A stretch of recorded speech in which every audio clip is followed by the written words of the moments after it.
Hey everybody, it's Tara Bryan and wanted to just capture this quick video for you today. There is a common misconception out there for a lot of our clients and a lot of other people who are looking to do learning projects. And that misconception is that there needs to be content already organized and put together before you get started. And that's just not necessarily the case. What we really want to do is we want to look at the topic from a performance standpoint. What is, some sort of business challenge or learner challenge that's happening that you're noticing? And then from there, trying to figure out what it would take to solve that particular challenge. That goes beyond the content, and that happens way before we start looking at specifically what kind of materials and assets and content do you have that would help to reinforce and really teach that message.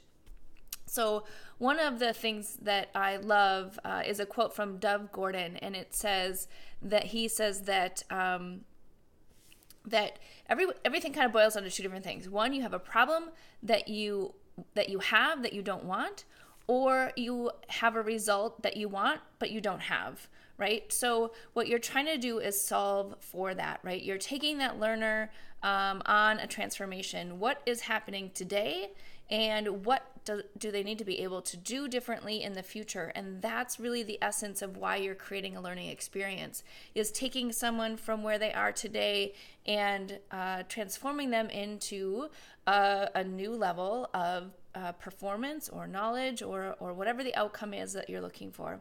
But at the essence, regardless of what it is, you're trying to help them solve a problem that they have and they don't want, or help them achieve a result that they want that they don't yet have. And so looking at it from those two perspectives is critical to start the process. The other sort of secret to this is that we need to look at that from two different perspectives. And this is really what we do at the beginning of our process. So the first perspective is from a business outcome perspective. So what's going on in the business? What's the business problem or challenge? Or what's the result that the business is looking for? So this plays out in there's an increase in employee turnover. There's an increase in customer complaints or things being shipped incorrectly. There's an increase in some sort of goal that's not happening, or some sort of issue that's going on in the organization. Or there's a result that the organization is hoping to get to, and they're not there yet, and they want to get there. So they need to think about what is that particular result from a quantifiable standpoint as much as possible that they want that they don't yet have, right? So that's the organizational aspect of it. When we're looking at business metrics, we really want to try and identify what's that before and what's that after, both from a qualitative and quantitative perspective. So looking at both of those touch points.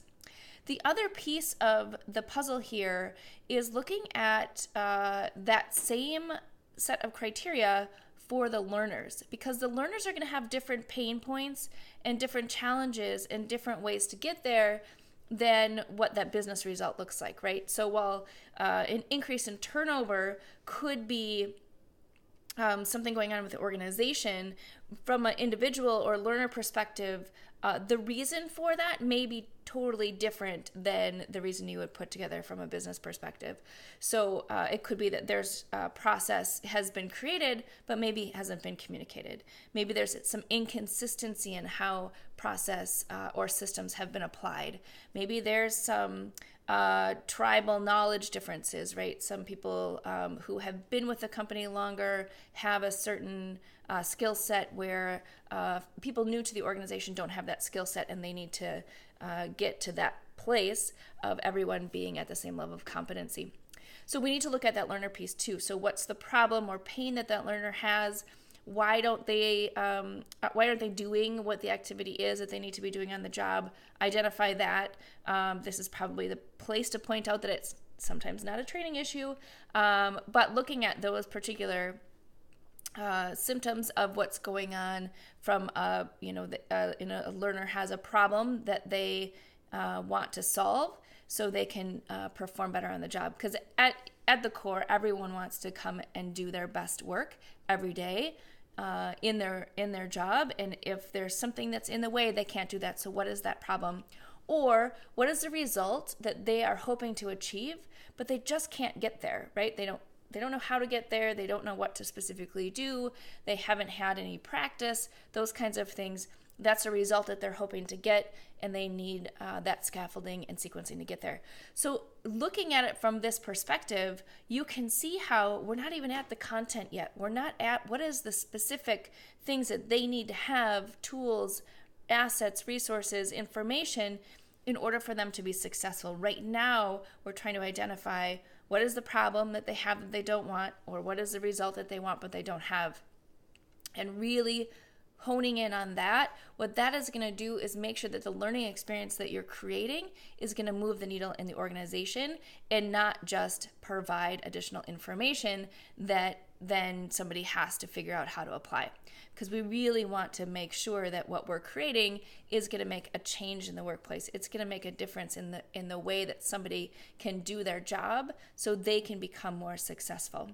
So hopefully this was helpful today. Really wanted to get down to that common misperception that people have, that you have to have all of the content organized and in big binders and all that kind of stuff before you get started, because that's really not where we start. What we do then, just to kind of add on that, is all of that's really valuable. And once we've answered some of these questions and some additional questions that we'll dig into in the next couple of videos, is that then we apply that content to what's needed to actually allow someone to be able to solve that problem or get that result. So until next time, if you have any comments on this, I would love to hear your stories of how you've implemented this in your workplace. Do that in the comments below, and have a great day. Thanks much.